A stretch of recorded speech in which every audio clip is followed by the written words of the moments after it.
our hands were tied. We said no war for us. We got our own problems here. And we did. But December 7th changed everything. Because by 10 o'clock that morning, all of the recruiting offices in the United States had lines. It's a Sunday morning. There's no recruiting station open, but yet young men lined up around the block and stood there and waited until the officers came to open the recruiting stations. Why? Because what they saw changed them. They saw that there was a war. Whether they knew it or not, the war was coming. You can't avoid it. You can't get rid of it. You can't close your eyes. You can't bury your head. You can't plug your ears. You're going to have to just get in the fight. And so what they did is they stood in line, and some of them were lucky enough to move and to go on. He fought his way through the Battle of the Bulge and concentration camps from Britain, and he sailed into Omaha Beach and fought his way through. Were lucky enough to fight, but others, you all remember 4F stamp on your not fit. Coming out of the Great Depression, 25 had bad teeth, they had other problems, they had deformities. They were not allowed. Kathy's other grandfather, her dad's dad, was not allowed in. Said, you have a bad back, you cannot fight. Many of those men marked 4F took their own lives because they're so ashamed. The world is going to war, and we want to fight, and we cannot fight. They were ashamed to miss the fight. So, you say, well, what happened? Well, we sent young men. How many? We sent 10 million. 10 million of the best. They came from the farms out in Nebraska. They had never flown in an airplane. Many of them hadn't even had automobiles. Riding mules back and forth to school and plowing with teams of mules and lumberjacks and people logging with teams of mules. And then all of a sudden, we're putting them on boats and we're shipping them out the whole world. We're putting them on airplanes. We're dropping them from parachutes in the darkness of Europe, and we're dropping them behind enemy lines. And they went to war. But something happened in America that changed. Here's what happened. Their cousins, their mothers, their aunts, their fathers, their grandparents, they all went with them. If you ask anybody from that generation, and I rarely ever find them now. I pastored Miss Melba Hartley, and I asked Miss Melba one day, I said, what was the war like? And she said, I was only 7 years old when the war started. She said, but I had 3 brothers enlisted the same day. She said, they all went into the Navy. They were on 3 different ships in the Pacific. And she said, here's what I remember. She said, my mother crying herself to sleep every night. She said, I heard her praying. She said, I never went to bed without hearing my mother cry and pray. And she said, all 3 brothers came home. Everyone knows where they were, and everyone knows what it cost. It cost everything. You couldn't buy tires anymore because all the tires went over there. You would have to get a ration card if you wanted sugar or coffee. Why? Because all the coffee went over there. You remember the old propaganda posters? You had a soldier in a trench with a cup of coffee, and it says, you can do without so he can have it. And so you didn't have coffee, and you didn't have sugar, and you didn't have new tires, and you couldn't really buy gas. Everything was rationed. Why? Because remember the statement, there's a war on. You don't remember it. I don't remember it. But I remember watching Bugs Bunny as a kid. And Bugs Bunny's chasing that little troll or whatever around an airplane, a B-52. You remember this? Yeah. And even Bugs Bunny knew there's a war on. Elmer Fudd knew there's a war on. Jerry Lewis knew it. Bob Hope knew it. Steve Martin knew it. Everybody knew it. You watch something black and white from the 40s, and it revolves around the war. Why? Because the war became everything, because you cannot lose this. You recycled everything. You saved everything. You reused everything. You did scrap drives. You did bond. You sold bonds.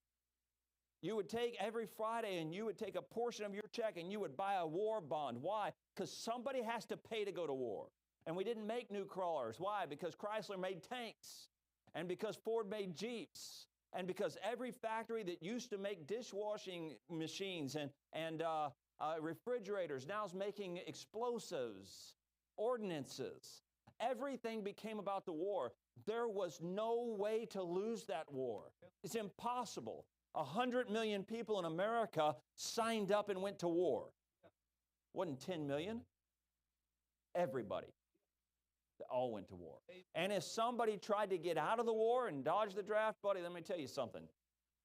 I don't even know if you'd find them. Because everyone understood this war has changed everything. All right, now fast forward to the 1960s. Another war, another place, Vietnam. We recruited men, we drafted men. They weren't signing up. We drafted them. We sent them to a place that they couldn't find on the map for a war that nobody understood, for an outcome that nobody believed in. There was no way to win the war. There was no Pearl Harbor moment. There was no recognition.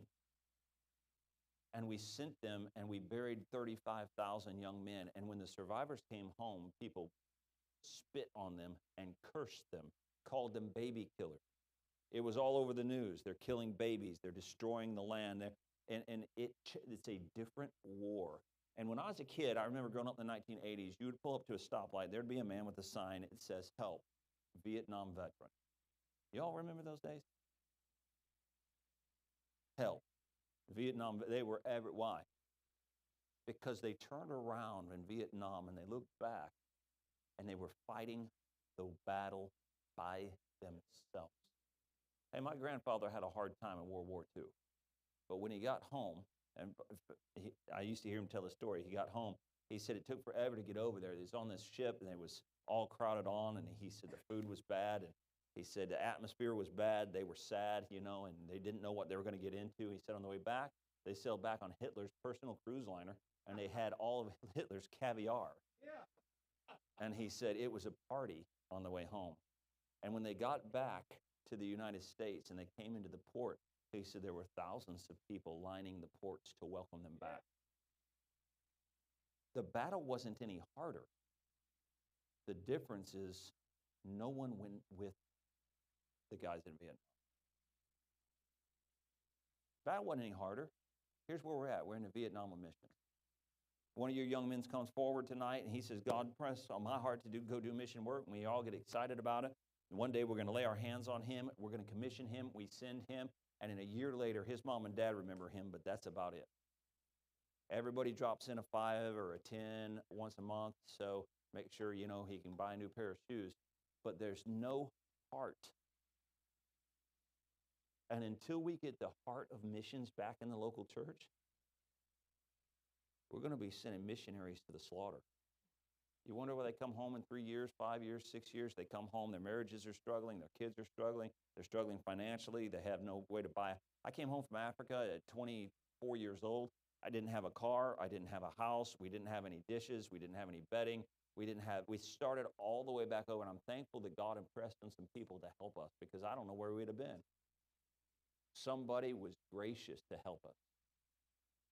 Don't criticize missions and missionaries until you dedicate yourself to go with them. Share risk, share the responsibility, and you'll share the reward. How are we going to do this? There's no clock in this building, and I don't know what time it is. People say preach on, and then in about 2 hours, they change their mind.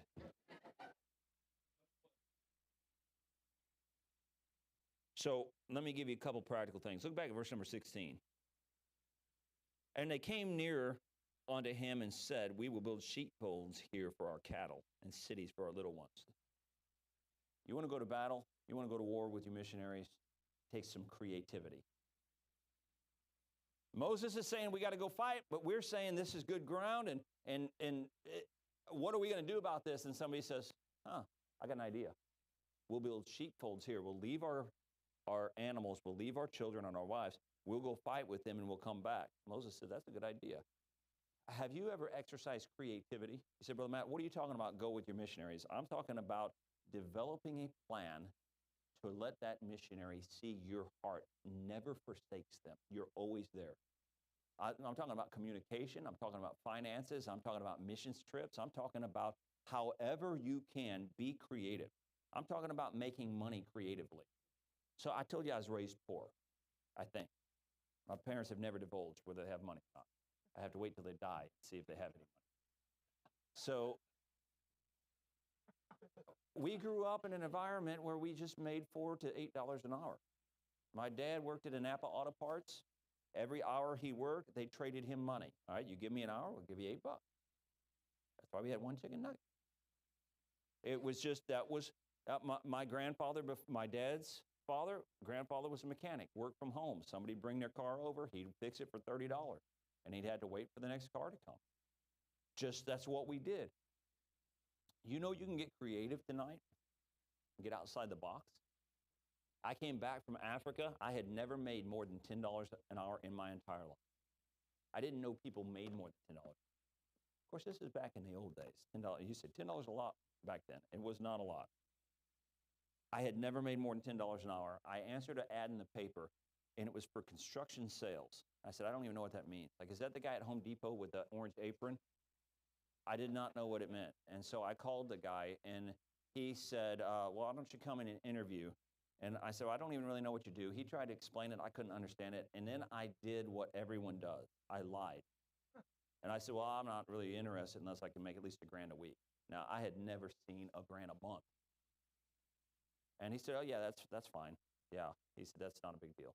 I said, well, I want $1,000 a week just to train, to start. He said, okay, we'll do that. What am I, a drug dealer? I'm going to be a mule on the border? I had no idea. I went and sat with this guy, kind of find out the guy's a Christian. He told me what the job was, and I said, this is never going to work. This is too good to be true. And I said, so we're doing construction. He's doing $8 to $10 million a year in construction. And I said, how did you learn construction? He goes, oh, I don't know anything about construction. He said, I wouldn't know how to swing a hammer. He said, I've never built a chicken coop, nothing. I said, how do you run a construction company? He said, I know how to make money. I said, wouldn't that involve knowing construction? He said, no, those two different things. My mind exploded. See, Napa Auto Parts was the highest I had ever thought. $8 to $10 an hour, man, I'd be living the dream. Driving a 1982 Ford LTD, I would be, if I could have air conditioning, two-toned LTD. Yeah. I would be living the dream. And he said, no. He said, we offer the top tier construction. He said, I hire guys who know how to do that. So what do you do then? He said, I run the business. I said, I don't understand what you're saying. I said, what do you need me to do? He said, I need you to sell the business. I said, what does that mean? He said, you measure the windows, count the windows. Okay, 12 windows, you measure them. All right, then what do I do? Then you get in the price. All right, then what do I do? He said, then you make 10%. Then what do I do? He said, no, nothing. That's it. Is this legal? I don't have to go buy the windows or put the windows in. No, he said, I have guys who put windows in. He said, I need a guy to sell the window. He said, or roofs or siding. I said, you're going to pay me $1,000 a week just to go watch guys put windows in? He's like, yeah, till you learn what you're doing. I said, I'm in. If it's legal, I'm in. We come back from Africa, and I'm telling you the honest truth. I bought a Caravan, the base model Dodge Caravan on a credit card. I had nothing. Nothing. Ben had just been born. That's when this was. Ben was born in June. And I'm looking at this little baby, and I can't feed the other two that I have. And I'm looking at this one and say, we're just going to all starve together. I could not make it. Didn't know how to make it. And he said, I'll pay you $1,000 a week to start. I said, I'm in. I need the first 1,000 up front because I might get busted. This is not going to be right. So the first week, I watched guys put windows in. The second week, I said, Kathy, I'm on my own this week. I got to go sell. She's like, what's that mean? I don't really know. I just know that I count windows. I counted windows the first night. I took the number of windows times the price of windows. The price was $35,000. I wrote it on a piece of paper. I slid it over to the guy and his wife. They looked at each other, and he said, honey, you want to grab the checkbook? And she wrote a deposit for $3,500. I called my wife. I said, I made $3,500 in 40 minutes. He said, is this legal? Are you sure? I don't know. I felt a little guilty. for about that long. And God opened my eyes. And listen, I'm no charismatic. God opened my eyes and said, you don't have to be poor. Being poor is not spiritual. These guys get creative. Okay, if we're going to go over there, we got to go fight. How are we going to get that done? Hey, you're going to send people from this church to go light up the world. You're going to change the world. How are you going to get it done? I remember as a kid, a guy coming in our church and preaching. He said, if you would each give $12.50 per week, that's $50 a month, you could take on a missionary. And when I was a kid, I was like, that's awesome. And now I'm an adult. I'm like, $12.50? That's a hamburger. I appreciate it. Little kids come up to me and give me a quarter after I get done preaching sometime. It brings tears to my eyes. I love it. But I'm telling you something, you're not going to reach the world at $12. And if you're making like what I was making, if you're in the bracket that says, hey, man, I'm blessed to be poor, God's always fed me, you can't really change the world. So what do you do to get creative that says, okay, how do I give instead of $100 to missions? How do I give $1,000 to missions? If you gave $1,000, how do you give 10,000? You gave 10,000. How do I do 100,000? Say that's impossible. Count windows. I mean, I'm telling you, it's so possible. I think in this room right now, we have very highly educated people who are hardworking people who have the ability to do anything else or do anything that everybody else is doing out there. But something inside of us said, I'm just going to live a simple, poor life, and everybody bought it. I'm fine with being poor, but I'm poor because I chose to be poor because the excess went out. Be creative. These guys are creative. I think that's as far as I'll go tonight. Years ago, after that, I had that job, and it got on. I started counting windows faster. It's like, if I could do that one night, what could I do if I worked all day, Brother James? I could work all day at this. And man, it got to where it got to be fun. But God put missions in my heart. And I was putting a lot of work into work. I mean, a lot. It starts sucking your soul into it. And so when it started doing that, I said, I'm done, because I need my heart fixed completely on Christ and on mission. See, here's the problem. I'm the guy that has to go. I'm the guy that has to go. I didn't choose to be the guy. Be content here, count windows. I would. But God put it in my heart to go. So we moved down to Missouri. I bought a youth camp on a handshake from a guy. My wife didn't see it. I took my boys. My counselors were 6 and 7 years old. We walked around there. Every single building was rat infested. All the roofs leaked. Bad electrical. None of the plumbing worked. I walked around it, and I asked the guy how much. He told me how much. I said, I don't have any credit. I don't have any cash down. And he's like, wait, can you make payments $2,000 a month for 12 years? And I'm like, sure can. Didn't have a contract for like 4 years. We just paid $2,000 a month. Paid $1,000 almost in utilities to light the camp up, and then everything was broken. Had to fix everything. I left my job, and I had no job, and I'm sitting there with no job and $3,000 a month going into the property, and it got real. You ever get to that place where, like, God, this has just gotten real? And so a friend of mine told me about an auction. He said, well, there's an auction in Kansas City. He said they sell 1,000 pallets of damaged and returned goods every Thursday night. Say no more. I'm in. I bought a 20-foot box trailer, took an old church van, scraped the letters off the church van, drove it to Kansas City, 6 hours. I got up there, and it's a silent auction. You bid. So I'd walk around and say, that pallet looks like junk, $5. I would bid on 800 or 900 pallets at $5, $5, $5, $5. Some mornings, you had to stay overnight. That's Thursday night. Friday morning, they award the pallets. I would get 40 or 50 pallets some nights. I would come home and burn 90% of it. I'm like, what in the world is that pallet? Well, we started taking the good stuff and flipping it on eBay. We started turning at least $100 grand a year on eBay. At least.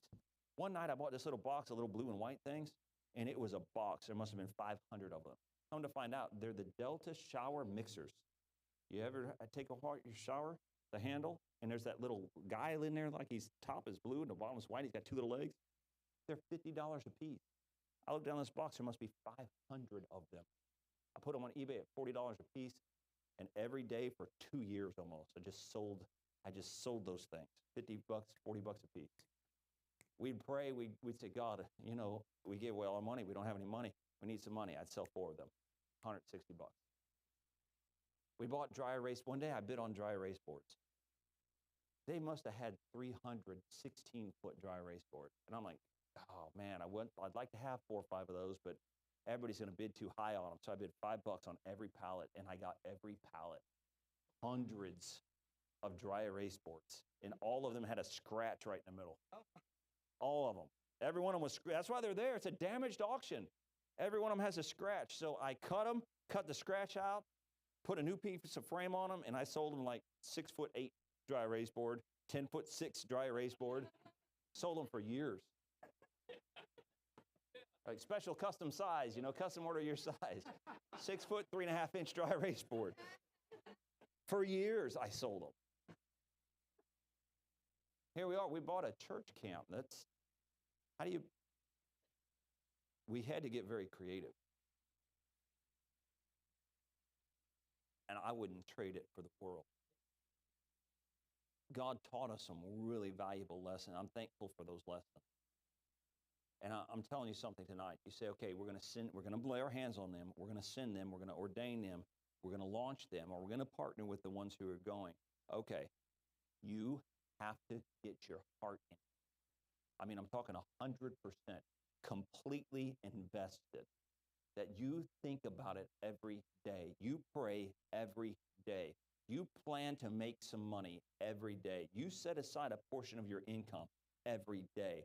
You say to them, you have our word. When you go, you will never be forgotten. Auction several years ago, I pick up stuff. I'm a hoarder. When I bought the church camp, I had 8,000 square foot of storage, and I filled it up. So I said, auction. I bought a World War II hat. It's just the hat, $12. They're usually $40. So $12, the World War II hat. When I got it, I flipped it open, and I looked at it. Inside, there's a little plastic piece, and I pulled out of that plastic piece. It was the driver's license of the man who owned the hat. And then onto the side of it, underneath the rim, was the dog tag to the man.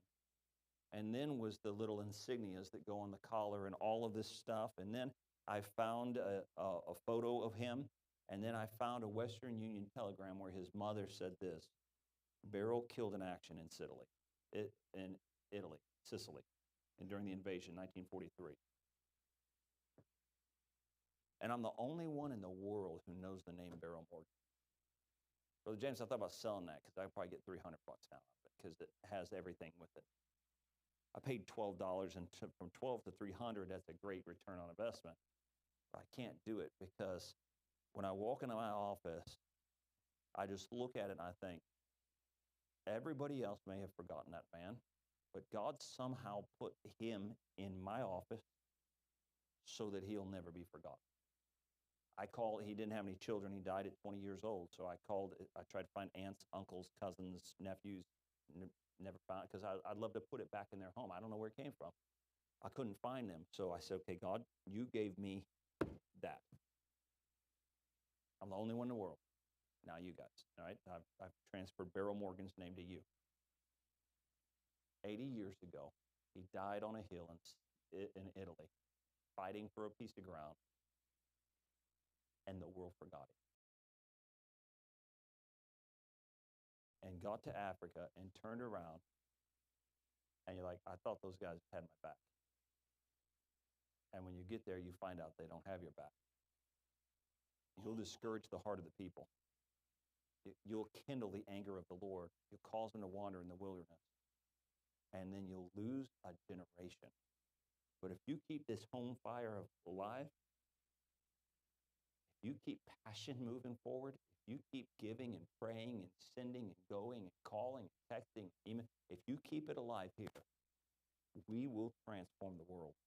We can get the job done because God is raising up people to go. Problem is, they're not going to go if they know they're going alone. It's just not going to do it. They'll run from that. The other option tonight, disregard what I've said. Disregard what the Holy Spirit of God has said. Live your life for you. Spend your money on you. Do your vacation for you. Have your career for you. But be sure your sin will find you out. Be sure that's what the verse means. When we send our brethren to war and we sit here, be sure your sin will find you out. Would you stand on your feet tonight? If God spoke to your heart, would you respond in some way?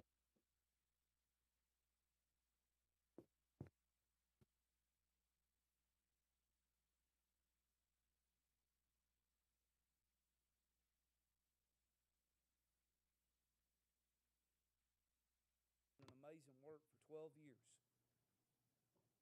His pastor, his church, has never visited him, never sent him an email, and never sent him a text message or a phone call since he's been on the field in 12 years.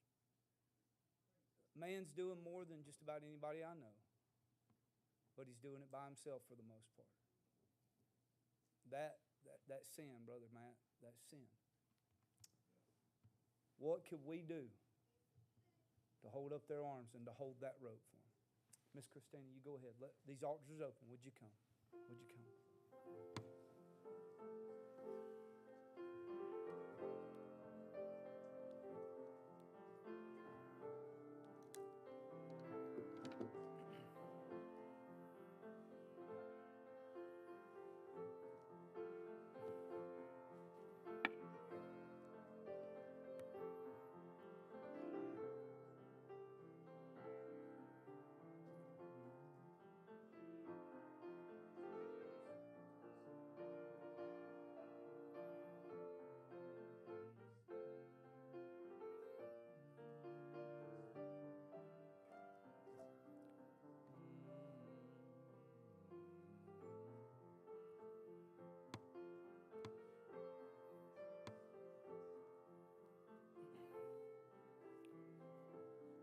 Heads are bowed and eyes are closed this evening. Maybe there's somebody here tonight, and Brother James' testimony, it hit you. And God showed you tonight that you've never been saved and that you're in sin and you need to be saved.